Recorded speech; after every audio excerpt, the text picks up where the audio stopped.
am so nervous. I'm so nervous. You can't even guess, guys. It goes down to the final day of this ultimate test. The equation is simple: 280 that India require, and Australia require those 7 wickets. My name's Avnish Hegde, and of course, joined in by Gurkirat and Nikhil Popat for this one. We're going to take all your comments. We're going to show you some fantastic stats, and we're going to banter each other if Gurkirat and Nix allows me to. Gurkirat, I'll start with you. Please tell me we can sleep with some hope tonight, and there is going to be a Kohli special tomorrow. Surely. Yeah.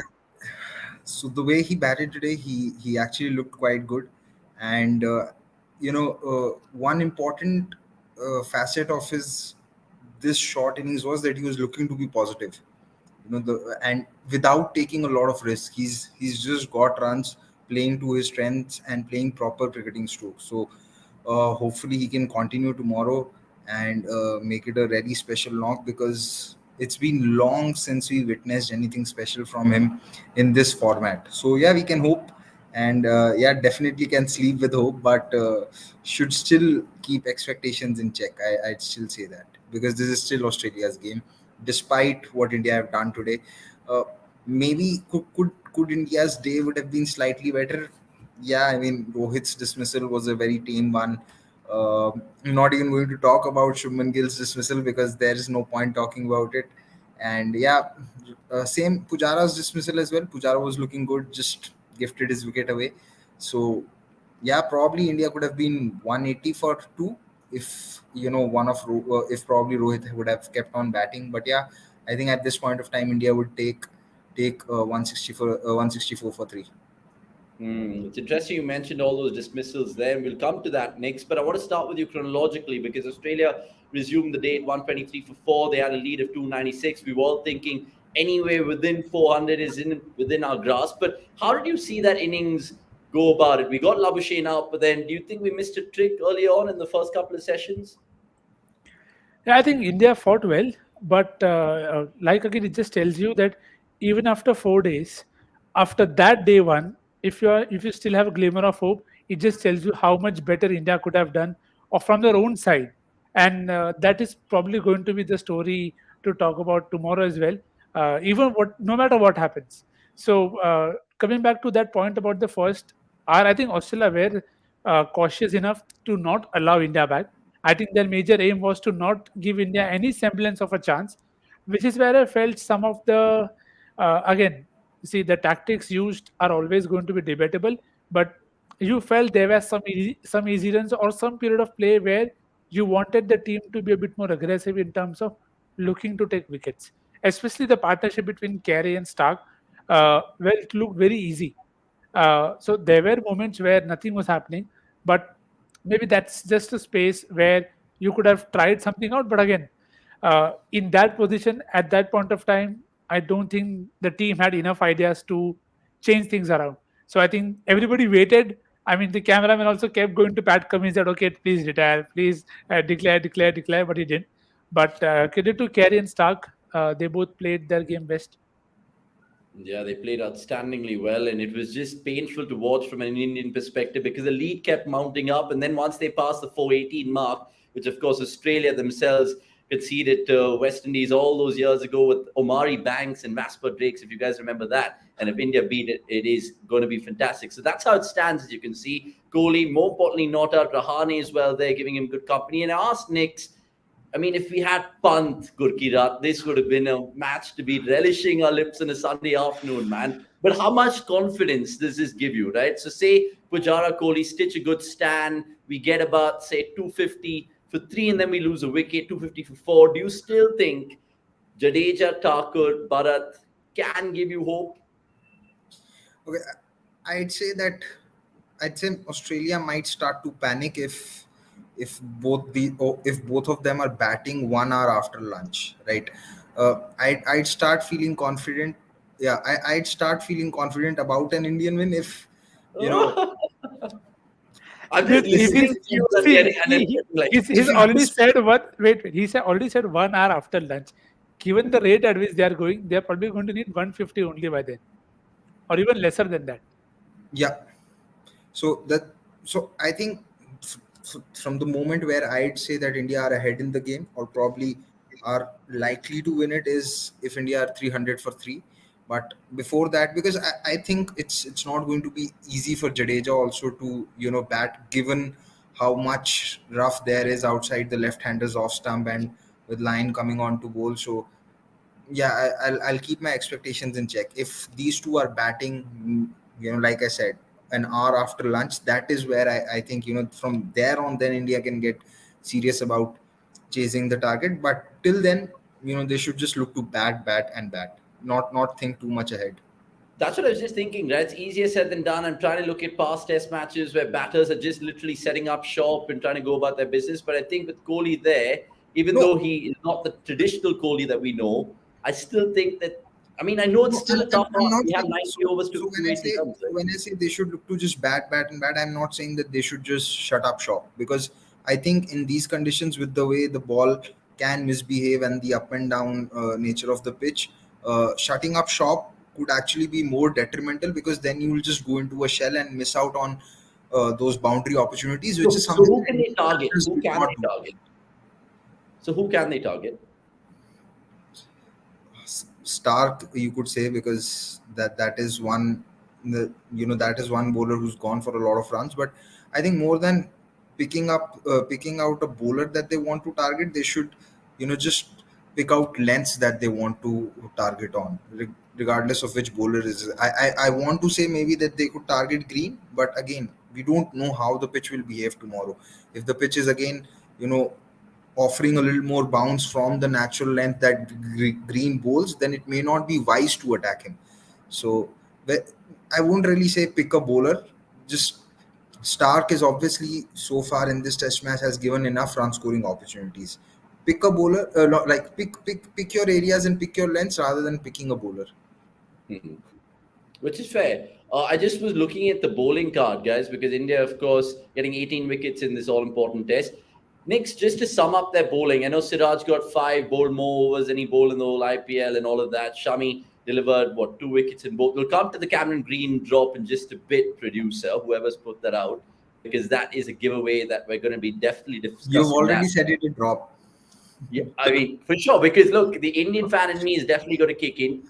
No prizes for guessing for the viewers and all of that. And by the way, like this particular video, because all you guys have been watching us, which is fantastic, but not liking our content. So please, just take a minute, a second right now to like it, and we'll move on with all the chat further. Right, next, I just want to ask you about India's bowlers. I mean, Jadeja was good, but it comes back to that question, man. On day one, if we had Ashwin, what if we had Ashwin on such a pitch? So how do you sum up India's bowling? And if we had Ashwin, could it be maybe requiring 190 to win in the last day? Where the answer will come to you tomorrow, when an off spinner is likely to do something or nothing. That will give us a lot of picture, because there is a visible rough that Jadeja exploited very well. He was in good control, and the way he bowled to Travis said yesterday also, right through, whenever Lyon has bowled, he took a wicket in his first over. So sometimes you just have to back. I mean, we have had this discussion from till underground in terms of what are the possible options to look out for. But I think it just sums up India as a bowling unit. They've had 5 consecutive, maybe overseas games where they haven't been able to take 20 wickets. So that's 4. So that just tells you how the team is not been where they were a couple of years ago in terms of wanting to take 20 wickets consistently. And I'm not saying this team cannot, but the thing is, in the in a knockout match, you cannot take time. I think this team took time with bowling, while bowling in the better conditions. To be very honest, those were decent conditions to bowl. So you actually got the best conditions to bowl, but you took time to adjust to the lens, and then you are playing catch up ever since day one. So there I durastai, but that first day is going to haunt. Just reduce 100 runs from that day. Just 100. I'm not even saying 200. It's just, see, it is hindsight. You What again? We've been calling it right from day one that you have given away too many in that first innings. Hmm. You mentioned hindsight, which is always a beautiful thing, Gurkirat. I mean, when you look at the time that we lost KS Bharat in the first innings, 152 for 6, still trailing by a mammoth 317 or whatever, India have done pretty well to put them in the positions that they found themselves in. Do you agree with that thought, at least, Gurkirat? Yeah, they've come back. They've come back, and credit to them that they've they could see when from that position they could have easily succumbed to a defeat by now. It would have been very much possible. From that position, you could have been all out. Inside the first hour on day three. Then depending upon what Australia is feeling, they could probably you know give you a follow on, or even if they bat, they then bat you and then bat you out of the game for a target of 550 or something, and then from there on you again collapse. So yes, they've shown the fight from then, but again, like what Nikhil was saying, uh, just let the game slip out too much in the on the first day itself, that you know covering up or trying to cover up for it for that has always been difficult. You've always been up against it, and still they are 280 runs with 7 wickets in hand in one day is not as easy as what the Indian fan inside us will tell us, just because we are hopeful. It's very difficult. There are a lot of times where 280 runs with 10 wickets in hands are all with 10 wickets in hand are also not chased. And like we were talking about it yesterday, outside of GABA, India's highest chase uh, outside Asia or in SENA countries has been 233 in Adelaide, which was 20 years ago. So again, need to keep expectations in check. Can have hopes, but I just say the first session for India should be just about just batting, even if score only 60 70 runs but don't lose a wicket. I feel that is far more important, rather than trying to set the pace in the first session itself, trying to score 100 odd runs, and then maybe even if you score 100 odd runs and lose 3 wickets, the game's pretty much done. So I I'm just wondering, Gurkirat. I mean, if in 24 hours from now, three of us having this similar chat, celebrating India's win, how you'll rue those tweets on day one, day two, my friend. No, there's nothing to rue about it, because what I tweeted on those days was relevant on those days. There's nothing to. It's like a few people are quoting my tweets back from the day where Ajinkya Rahane was selected. I said it's a move where you've gone back because you could argue that you went back because you had no one else. Yes, that is fair, but on who does the onus lie on trying out players or not having anyone else to go back to? That lies on the management, right? The player has taken his opportunity and performed fair, but that doesn't save the management from criticism that you haven't had developed any backups. So my tweet that day or my tweets on day one, day two were relevant for those days. So it's not about ruining those. Okay, fair. I was just trying to get that and poke the bear a little bit. By the way, all you guys, big shout out to you guys commenting. BMK saying, I like that they're playing with intent instead of blocking everything. Cricket saying, Stark with us, no worry. Civi is asking us, aren't we in this position of our batting? Though we'll take all your questions for sure. And a good hello to Babu Rao as well, who's saying this. Essentially, guys, I want to talk to you about that moment of contention, and I'll bring it up. I gave it away earlier by showing you this picture. Is this out or not out? Nix, you can have your say first before I get Gurkirat's mind. Surely this is not out. Is he Cameron Green or Scamron Green? Just joking, by the way.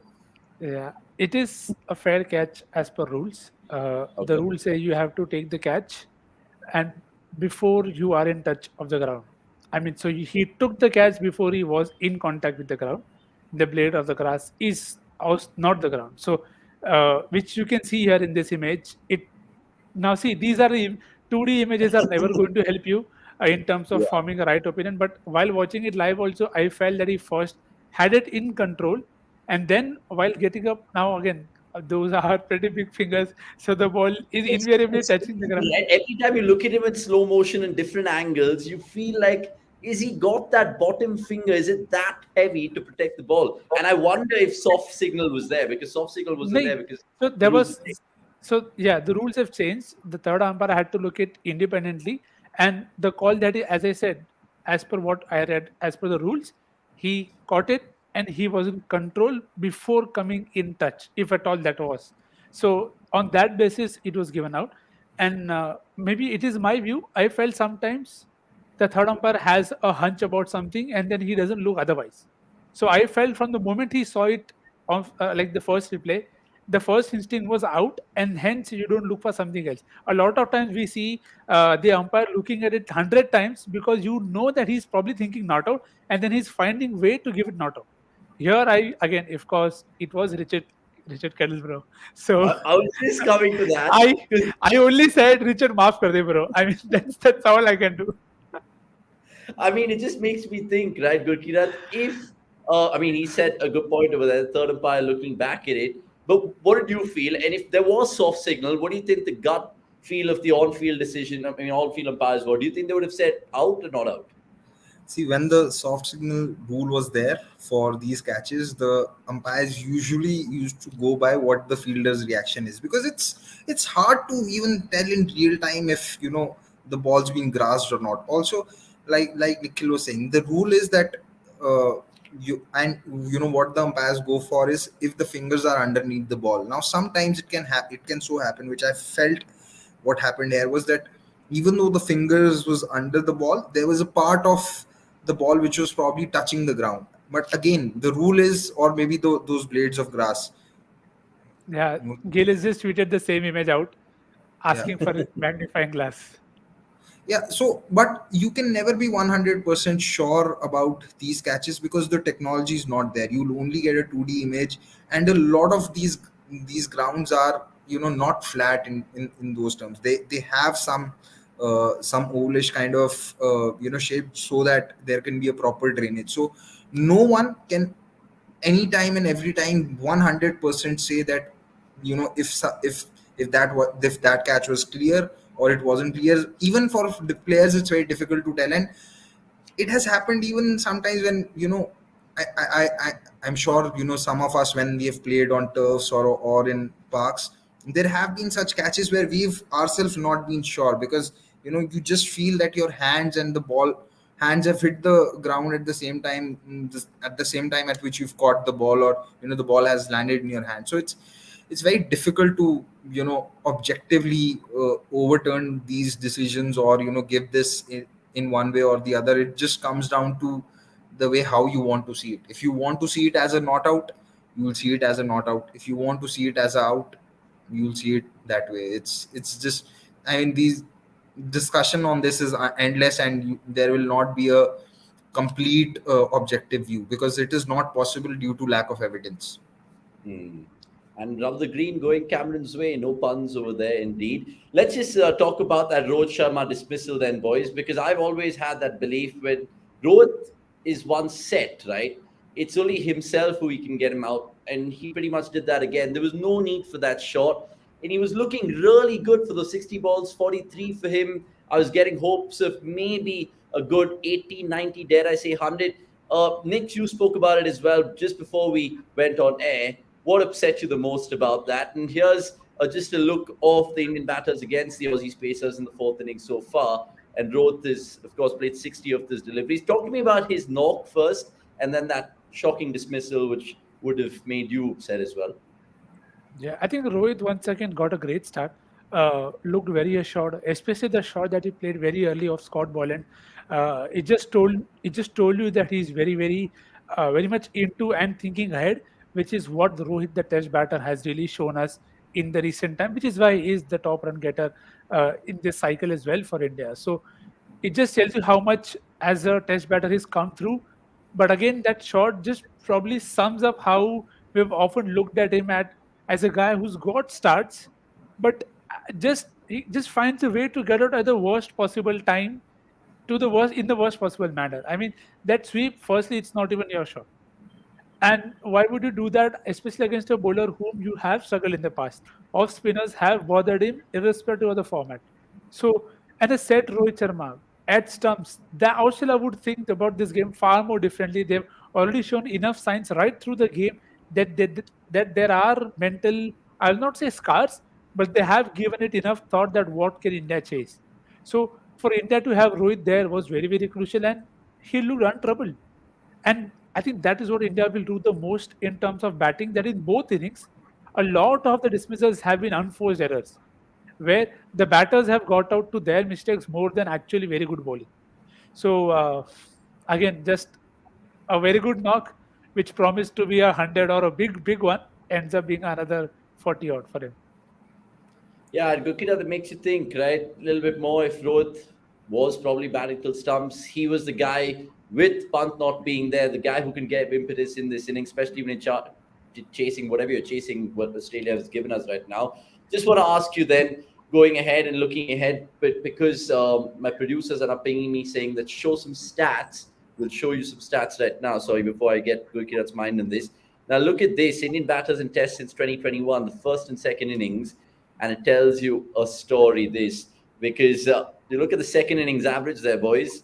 31 Virat. There is of course Rahane 17. Doesn't give you too much confidence looking at those numbers, especially Ravindra Jadeja too, albeit Shardul Thakur. So obviously India have a lot to do. You can check out more stats like this on cricket.com. There's one more we want to show you: Australian bowlers in Test since 2021.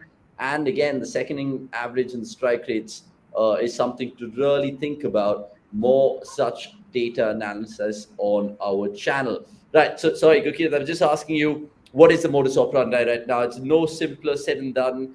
India batting for 1 hour, perhaps, in that morning, just to negotiate some sort of thing. But Nick's mentioned it: 280 and 90 overs. You still have to take over about three. Which session would you target? Would you target the middle session or would you target the final session?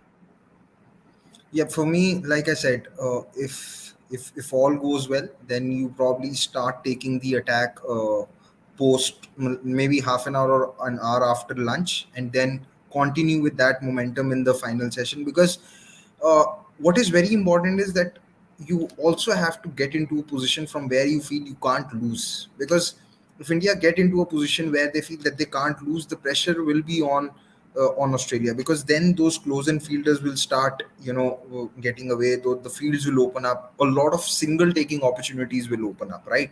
And if you'll keep rotating strike, it will also become difficult for the bowlers to then plan against a batter, or target a batter. So I hope firstly, hopefully the first session is avoided without any damage, and from there on, then you start, looking forward and looking ahead. I am still talking. I still feel that the first session, till the time the first session is is not managed, we shouldn't really be talking too much ahead. And you were talking about Rohit. I just feel maybe if he was batting till this point of time, maybe instead of 280 runs, it would have been 250 runs going into the final day. Those 30 runs uh, would have made some difference in the mindset. Because uh, one of the chases that India had, like India's highest chase, which happened in Chennai in 2008, India needed 250 runs on the final day. And yeah, so it does make a difference in terms of how you plan, how you want to break down those 250 runs. Because see, even if you break down these 280 runs into, okay, you want to get 140 odd runs in the first two sessions, and then you plan for 140 in the final. But if it's 250, then that planning becomes easier, because in the final session you don't have to score that much. 110, 120 is still, easier to manage. I'm not saying that 140 can't be done. It's just that it plays on your mind. And this sport is a lot more about the mind than otherwise. So yeah, it's just been stories of Rohit's career so many times where he's just looked good, and you felt that, okay, today something special is going to come, and he's just flattered to deceive. And yeah, I don't even know how to describe his dismissal than just say that it was just a very tame one. There's nothing in that ball. There's nothing that was troubling him. It's just that he was his biggest enemy, nothing else. Hmm. There's a nice question here, and we'll entertain some questions now because we have the last 5 minutes of the show. Satya Fanishwar Donti is asked: 280 runs, is it India's game given that the pitch basically became flat? Next, you can take that and also take up the following question, is what I have in my head. Who holds the key for Australia? Because this is such an up and down surface, is it the captain Cummins himself and maybe Nathan Lyon? You can answer this question and then you can take mine. Next. Yeah, I think Oval in the past as well, we've seen it get better to bat on days 4 and 5. Again, lot of caveats that we are playing early June, and we don't know how much it will deteriorate. But so far from what we saw today, it hasn't done as much. And the one good thing that you can also look hopefully at is the older ball does lot doesn't bounce or doesn't have as much uneven bounce as compared to the new ball. So it is controllable to an extent that okay, you may not get out to that, and we didn't even see as many instances of that because of the way India batted, and that's why that ball and everything gets a lot of hype, is because it puts people off the lens. Today Scott Boland opened the bowling, but how many times was he able to hit that mark consistently? Yeah. So because there was pressure and whatever there was a loose ball, they were punishing it. It makes the bowler also search for that length. Okay, where did that spot go? Why am I not able to hit that spot? So coming tomorrow, your first hour, they will again try to hit that spot. If you are able to hold your end, you have to make them try different things, and then the runs will come. As you played today, I don't think you have to change anything. You bat, you play on the merit of the ball without looking too far ahead. Just stay in the present, see what comes your way, and if you are through the first session any which ways, there will be a lot of open fields for you to make the most of. So you don't always have to look for boundaries. Even good singles and doubles will be able to keep you in good stead. So not looking too far ahead, but there is enough hope. But the only thing is there is not much to follow. So you will need a sizable contribution from the two guys batting out there in terms of the 280. At least 40 to 50% of it has to come from one of these two. So for else for you to be comfortable that okay, you can't lose, and then you have a chance to have a go at it. In terms of who is critical, see everybody who's going to be able to hit that spot will be critical. Boland doesn't leave it much. Stark has been erratic, but then he gets that one random generator ball that takes out the best, which again that's, and you can't play for that. So as long as you are able to control what you can, it should be good. I think Nathan Lyon got one to spin even in that last over to Virat, so he will definitely come into the picture. So again, Stark and Cummins and Lyon, I feel will be the key threats because they are, one will get a lot of turn, one will get uneven bounce and doesn't leave the length. So these two, and then hopefully Virat and Rahane can bat through the first session itself. And halfway through the day, Australia will also have the option of taking the new ball because Yeah. 40 overs India have batted. So 40 overs with this ball and then the new ball being due. So it's not going to be easy because then India will have to negotiate the new ball and a lot. If India get off to a decent start tomorrow, Cummings' captaincy will also be Be tested, tested in the way how he revolves his pacers and how they bowl because what will also be on his mind is the first Ashes Test match and Hazelwood is injured, so everything will play on his mind. Very important that India get off to a decent start in the first hour, and from there on, things will happen because this is a very funny game. A lot of things can start playing on your mind. There are obviously, I'm sure Cummings will know what happened at Gaba, and something like that will also be on his mind, and it will keep him honest in terms of his bowling changes. It will make sure that he's not let the drift game let the let the game game. drift away. So it could be a very interesting day of cricket if these two can just stitch another partnership together tomorrow.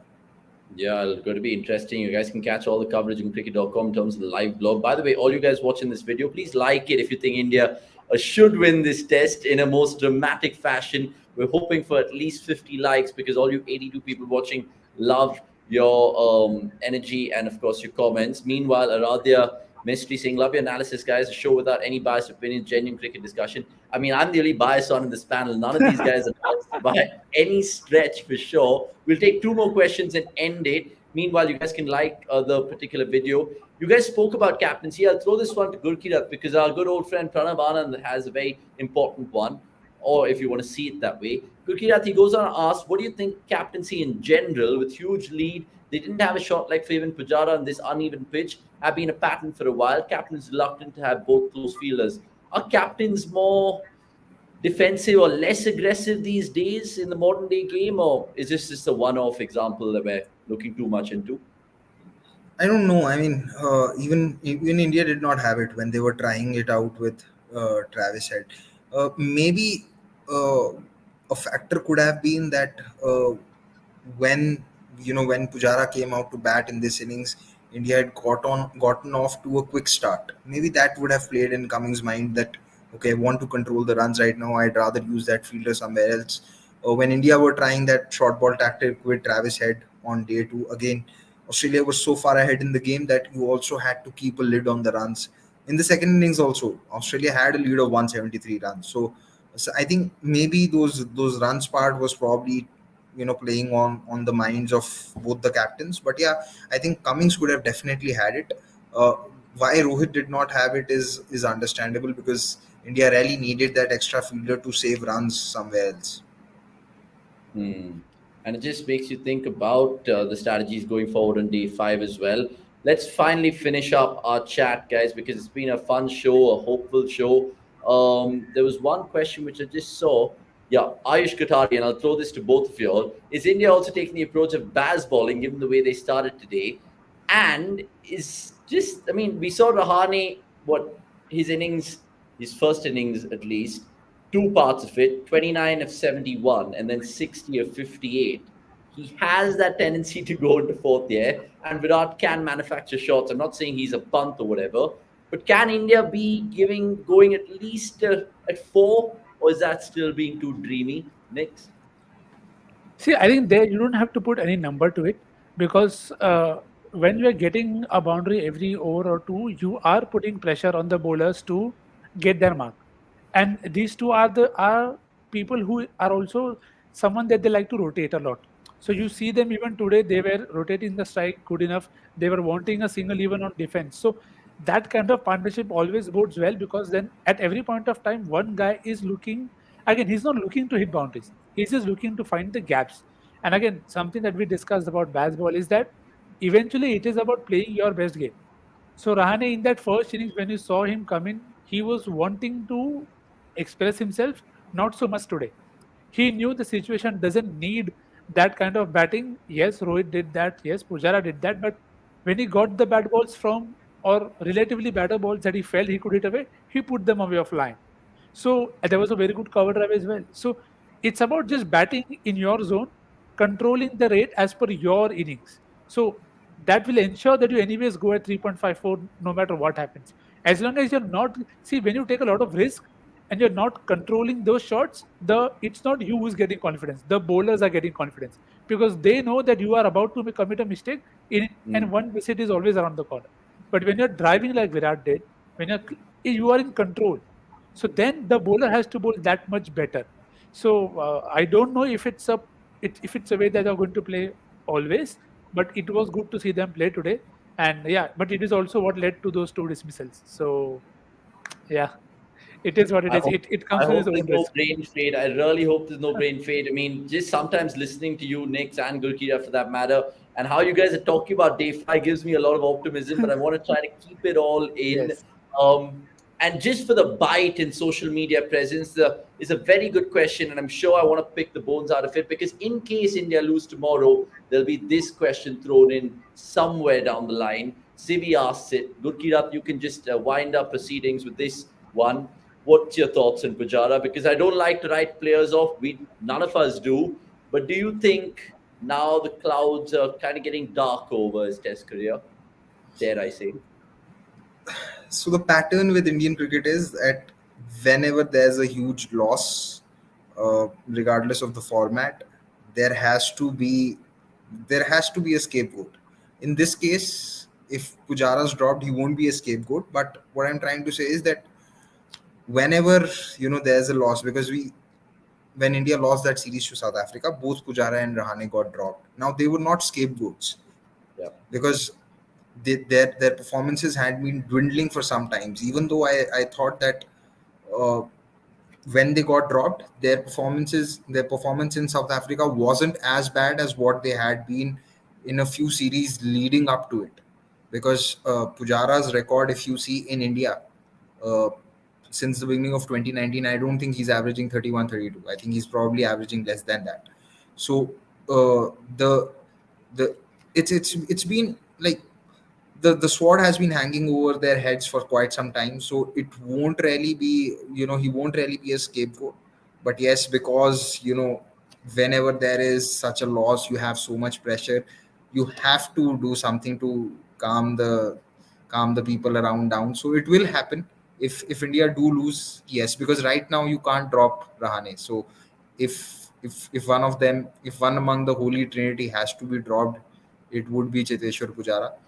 And yeah, I won't really say that it would be the last test match he's played, because with this management, I would never say that anyone has played their last game. I still feel that there's a good possibility that someone like Shikhar Dhawan could return to the World Cup squad just as a backup opener, given what all has transpired in the last 1 year. Mohammad Shami coming back in T20s without playing a single T20I between T20 World Cups, or Pujara coming back, or Rahane coming back. But yes, if India do lose tomorrow, Pujara could lose his place, and I feel that should happen even if India somehow manage to win, because you need at least one fresh face, at least one fresh batter in West Indies, because you need to start blooding in players, because at this point of time, if the transition was going to happen tomorrow, India don't have players. India don't have a replacement for Rohit. India don't have a replacement for Pujara. India don't have a replacement for Kohli. India don't have a replacement for even Ajinkya Rahane at this point of time, because Shreyas is injured, Pant is injured. You don't know what is the status of KL's injury. There's essentially no ready batter yet outside your core 15 or 16 players, and you should be having at least 2 3 if not more. And India, of course, play their next test in West Indies, which is almost a month and a week And from by the now. way, in recent times, West Indies has not been an easy place to bat. It It's hasn't been. it's, it's really not been an easy place to bat with Dukes, and Kimar Roach may go for runs anywhere and everywhere else, but in West Indies he gets it spot on. True. Gabriel gets it spot on. Joseph has become a different bowler, so it's not going to be an easy place to bat anyway for even a newcomer. I mean, you mentioned the point about U-turns. I think our national highways and road services tells us that India as a country has the most U-turn exits as possible. So I think the cricketers also are learning from that. But just on that stupid joke, we'll end proceedings on what's been a riveting chat after days 4 play. Who's given, look, me confidence. Gurkirat, normally not an optimistic person, but even he's smiling quite a bit, and Nix as well. Good I to see. loved watching Virat bat today, to be very That, honest. I mean, that's what I wanted to hear. That's what I I wanted to don't hear. recall the last time I enjoyed Virat's batting in Test match this much as what I did today, because he was really positive.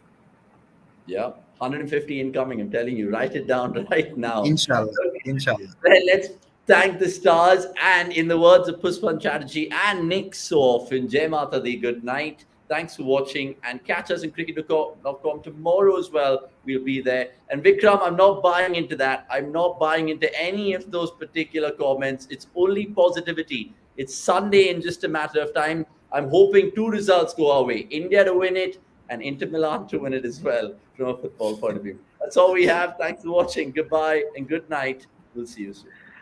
Cheers.